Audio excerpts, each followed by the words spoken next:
But privileges are something that you earn. It should be based upon what you've done while you're going through your punishment for the crime you committed. And if you have proven yourself to be rehabilitated, then why not release? Well, what happens is, and what I mean by perpetuating the revolving door syndrome, is that the parole board is more likely than not to parole somebody with a bad negative institutional record than they will with somebody that has a good institutional record and has spent sufficient amount of time in the system.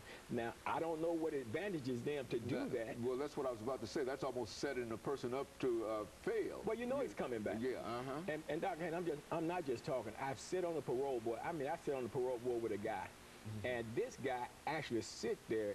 And if I had been a parole hearing officer, I would have denied him. Because he sit there and talked to himself out of parole, and they paroled him anyway. And he got out, and he wasn't out hardly no time before he reoffended. He came back with a new charge.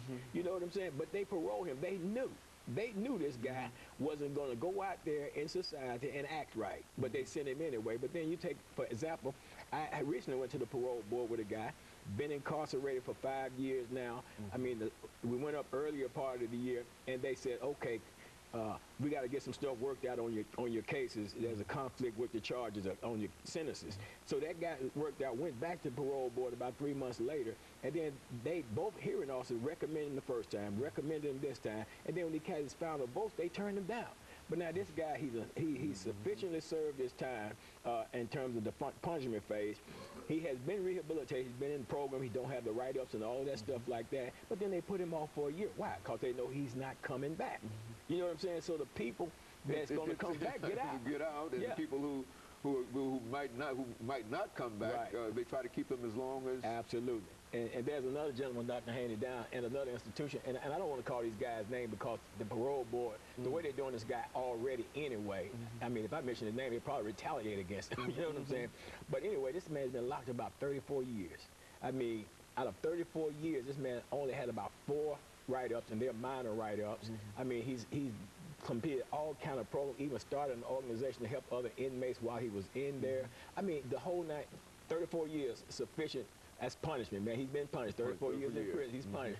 But in that 34-year period of time, he has rehabilitated himself. I mean, go to the parole board, man. He got all the, correctional officers coming out in support. Man, had a psychologist, had a psychological evaluation, and not only did he send the paperwork, but he was up there himself with the paperwork talking about it, and they still let this man, decline this man, but people with similar charges that had bad institutional record, that even had attempted assaults against correctional officers, had been paroled, spending less time than this guy in prison, man. It don't make sense. Did they give any kind of justification, also any kind of reason why they did not wish to allow him to? The old catch-all phrase, Dr. Haney, seriousness of offense. Man, Dr. Haney, that's pure garbage. Because I'm going to tell you why. Because if my crime was serious enough to get me locked up, you know what I'm saying? It's going to always be serious. When I die, it's going to be serious. It's always a serious question. Just the very fact that you've committed a crime is a serious offense. Okay, well, and so we're getting ready for our second commercial break here, and then we'll give you an opportunity to further develop some of those ideas in reference to the system. But it does appear that the parole board has a tremendous amount of power, but it does not seem as if they're willing to work with individuals to allow them the opportunity and the privilege to take advantage. And of course, we'll be back with our audience following this very, very short commercial break.